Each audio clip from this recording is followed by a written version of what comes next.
Birləşmiş Ştatlarla Azərbaycan arasında münasibətlərdə fəallığın artması qlobal ikitərəfli əməkdaşlığın gücləndirilməsində nə qədər effektiv olacaq?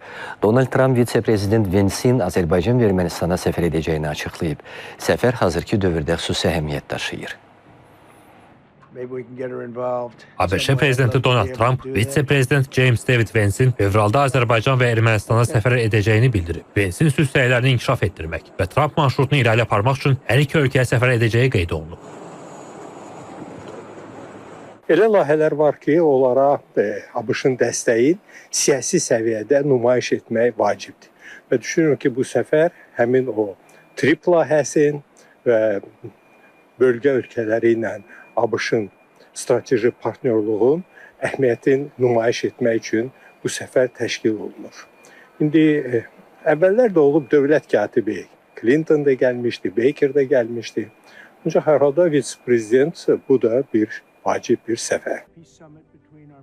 Donald Trump digər paylaşımında isə keçən ilin avqust ayında imzalanan sazişi dəstəklədiklərinə görə Azərbaycan prezidenti İlham Əliyevə və Ermənistanın baş naziri Nikol Paşinyana təşəkkür edib. Biz Azərbaycanla strateji tərəfdaşlığımızı möhkəmləndirəcəyik. Ermənistanla sülh məramlı nüvə əməkdaşlığı üçün saziş imzalayacağıq. ABŞ-də istehsal olunan müdafiə avadanlıqlarını, o cümlədən zirehli gödəkçə, qayıqlar və sairə Azərbaycana satacağıq deyə Trump vurğulayıb. Ekspertlərə görə ABŞ istehsalı qayıqlar sərhəd nəzarətini gücləndirə bilər.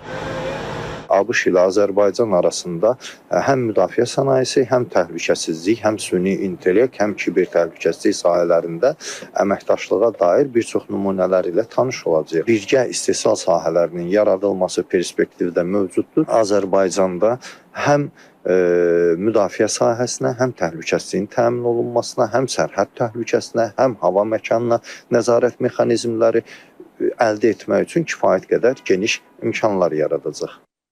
Analitiklər həm Vensin səfərini, həm də ABŞ hərbi məhsullarının Azərbaycana satışını Bakı-Vaşinqton əlaqələrində dönüş nöqtələrindən biri hesab edirlər. Uzun illər 9-7-ci düzəlişlə və Biden administrasiyası dövründə soyuqluqla yadda qalan münasibətlərin strateji tərəfdaşlıq səviyyəsinə yüksələcəyi gözlənilir. Bütün bunlar həm də Azərbaycanla ABŞ arasında strateji tərəfdaşlıq xaritəsinin imzalanacağı günü daha da yaxınlaşdırır.